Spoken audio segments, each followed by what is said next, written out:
The rain hammered against the tin roof of the forward operating base like bullets from heaven.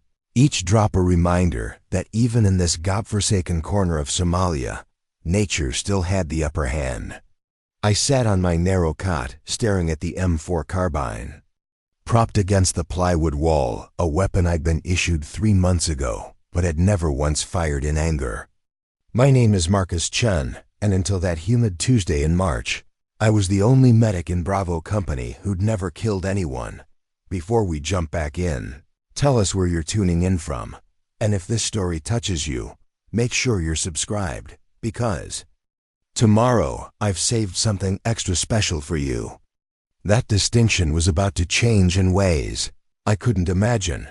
The irony wasn't lost on me that a man whose hands had saved dozens of lives might soon be forced to take one.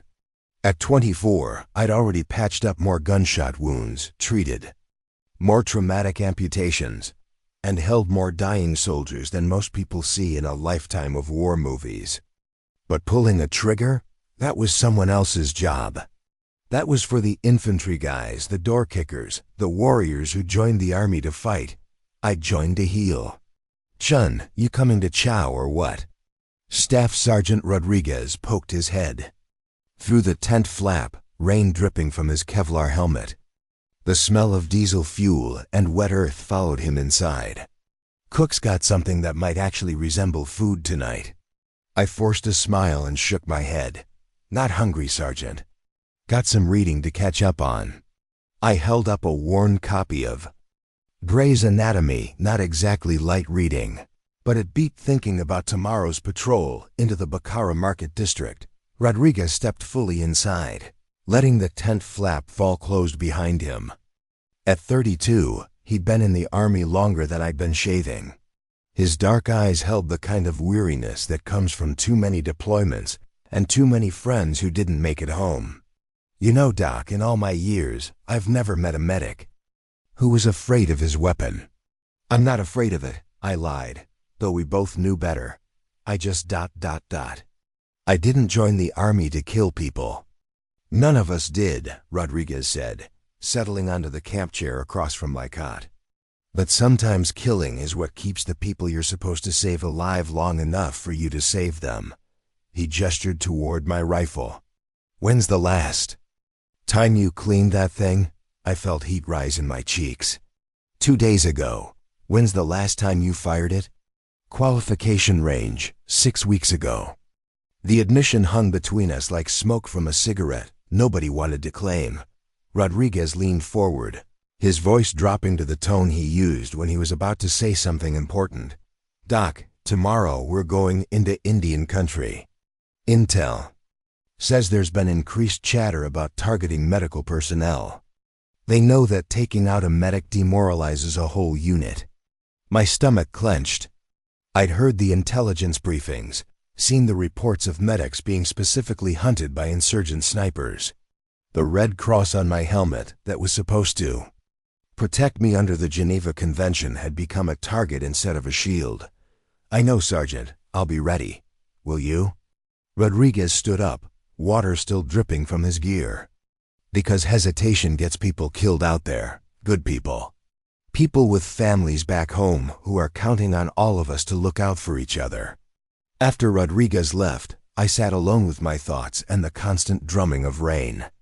The forward operating base Fob Martinez, named after a young lieutenant who died here 2 years earlier, was a collection of prefabricated buildings, sandbags, and concertina wire carved out of the hostile landscape. Home to roughly 200 American soldiers and a handful of Allied forces, it served as our jumping-off point for patrols into Mogadishu's most dangerous neighborhoods. I'd been here for 3 months, part of a year-long deployment that was supposed to help stabilize the region. The optimism of our arrival had long since faded into the grinding routine of daily patrols, casualty evacuations, and the constant threat of improvised explosive devices. Every day brought new casualties to my aid station, and every day I fixed what I could, stabilized what I couldn't fix, and tried not to think about the ones I'd lost. The tent flap rustled again, and Private First Class Jamie Sullivan stuck her Head inside. At 19, she was the youngest member of our squad and one of the few female soldiers at Fob Martinez. Her red hair was perpetually escaping from her helmet, and her freckled face wore an expression of determined optimism that hadn't yet been worn down by repeated exposure to combat. "Doc, Sergeant wants everyone at the briefing tent in 10 minutes. She said, something about tomorrow's patrol. I nodded and began gathering my gear. The briefing tent was a larger version of our sleeping quarters, with folding chairs arranged in rows facing a map-covered easel. The air inside was thick with the smell of wet canvas and nervous sweat.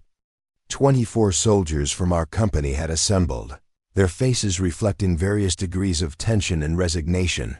Captain Williams stood at the front of the tent, a compact man in his early 30s whose calm demeanor had earned the respect of everyone under his command.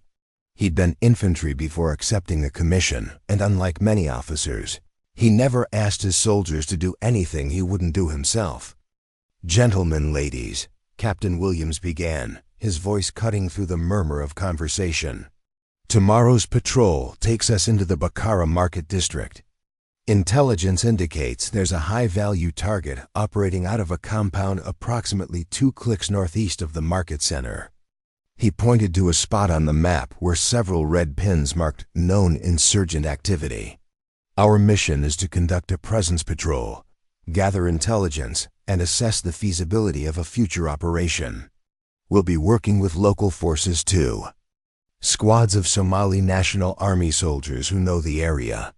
Private Sullivan raised her hand. "Sir, what's the current threat assessment?" "High," Captain Williams replied without hesitation. "We've had 3 IED incidents in that sector over the past 2 weeks, and there are reports of sniper activity.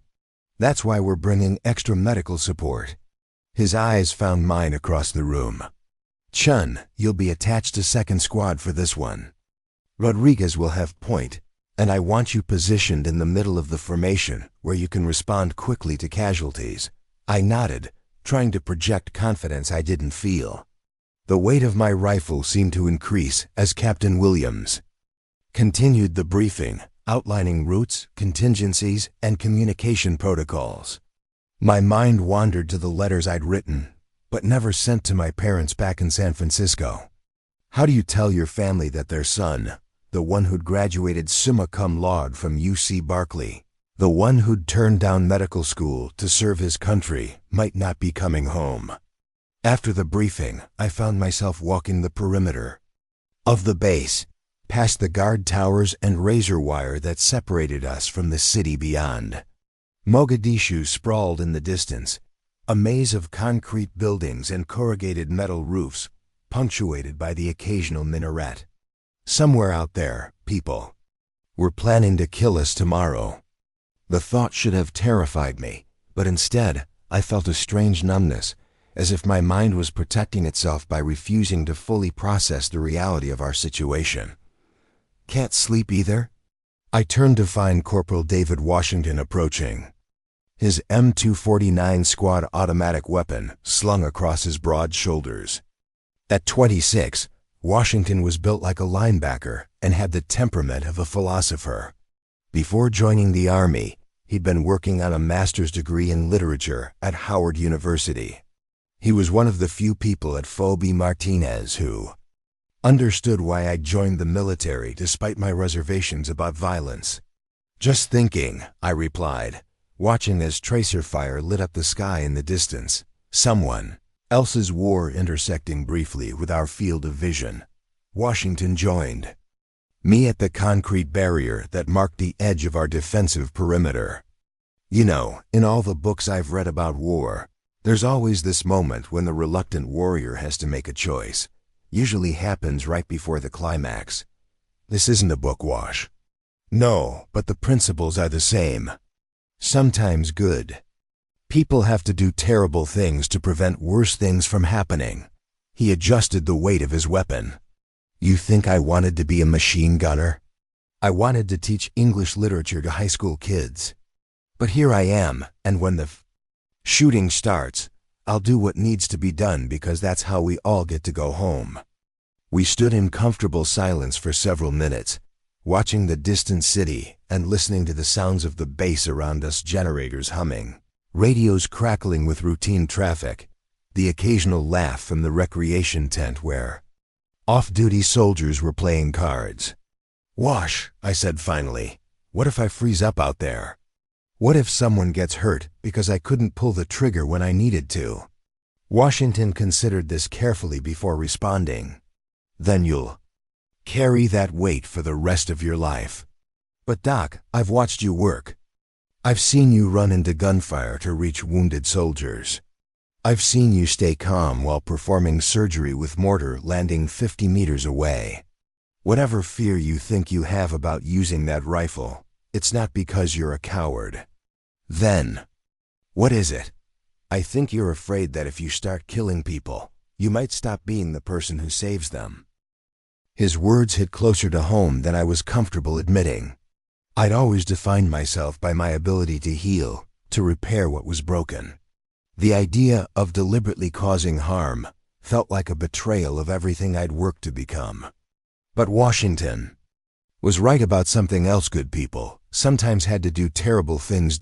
As I made my way back to my tent, I passed the aid station where I'd spent countless hours treating everything from minor cuts to traumatic amputations. The facility was simple but well-equipped: 4 treatment tables, cabinets full of medical supplies, and a small surgery area where I'd performed more operations than any 24-year-old should have to. This was my domain, the place where I felt most like myself. I picked up one of the medical journals. I'd been reading an article about treating gunshot wounds in field conditions. The irony wasn't lost on me that I'd become an expert in repairing damage caused by the very weapon I was reluctant to use. Every wound I'd treated had taught me something about human anatomy, about the fragility of life, about the devastating efficiency of modern weapons. The M4 carbine is designed to wound rather than kill outright. The 5.56 millimeters round tumbles when it hits tissue, creating massive trauma that requires immediate medical intervention. I'd seen the results hundreds of times: soldiers who survived their injuries but would never be the same. Young men and women whose lives were permanently altered by split-second encounters with violence. But I'd also seen what happened when soldiers couldn't defend themselves. 3 weeks earlier, we'd responded to an ambush of a supply convoy. 2 soldiers had died because they'd been caught in the open with no cover and no way to suppress the enemy fire. Their medic, a good man named Patterson, had tried to reach them but was pinned down by accurate sniper fire. By the time we'd cleared the area, both soldiers had bled out from wounds that might have been survivable if treatment had reached them sooner. I opened my field medical kit and began checking my supplies for tomorrow's patrol. Hemostatic agents to stop bleeding, pressure bandages, morphine for pain management, airways to maintain breathing. Each item represented someone's life potentially saved, someone's chance to make it home to their family. The weight of that responsibility had never felt heavier. My hands moved through the familiar routine of inventory and organization, but my mind kept drifting to Rodriguez's words about hesitation getting people killed.